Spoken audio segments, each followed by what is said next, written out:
Derna en Libye. Lundi 11 septembre 2023, le monde découvre des images de dévastation rarement vues auparavant.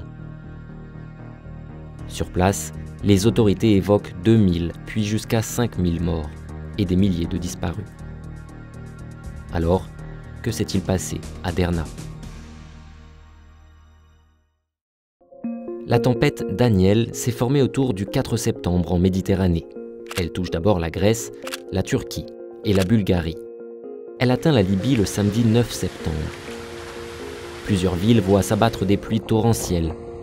Mais les dégâts les plus importants ont lieu à Derna. C'est une ville d'environ 100 000 habitants, située ici, sur la côte nord-est de la Libye. Après la mort de Kadhafi en 2011, des affrontements entre factions rivales y ont lieu. Mais le calme semblait y être revenu ces dernières années et des reportages télé vantaient sa reconstruction.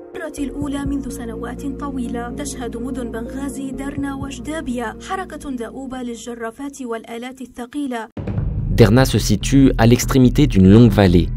Un cours d'eau parcourt cette vallée et traverse la ville jusqu'à son embouchure. En amont, 2 barrages ont été construits, ici et ici.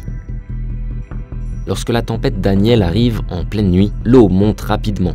La tempête a commencé à 3h30 du matin, mais déjà avant ça, il y avait de fortes pluies. On a entendu que le barrage avait cédé et que l'eau inondait la ville. Les gens dormaient et personne n'était prêt. En fait, ce n'est pas un, mais les 2 barrages qui ont cédé. D'immenses flots balayent alors la ville.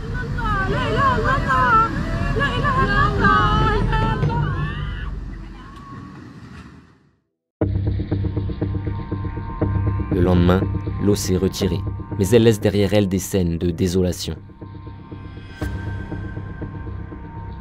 Les flots ont creusé un large gouffre à travers la ville, saccageant les bâtiments, les routes, les ponts, emportant les voitures. Les énormes blocs de béton censés protéger la côte ont été jetés au loin. Au total, d'après les autorités libyennes, 1/4 de la ville a été détruit. Les images satellites rendent compte de cette violence. Ici, on peut voir que l'un des barrages a disparu. Le 2e barrage, en amont, a lui été filmé par un habitant. Il n'en reste plus rien.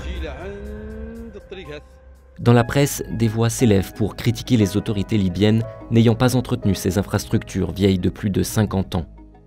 Justement, en 2022, une étude avait prévenu. La situation actuelle impose aux responsables de mettre en place des mesures immédiates pour procéder à l'entretien des barrages, car en cas de forte inondation, les conséquences seront catastrophiques pour les habitants et pour la ville.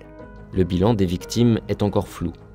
La Croix-Rouge évoque le chiffre impressionnant de 10 000 disparus dans l'est du pays.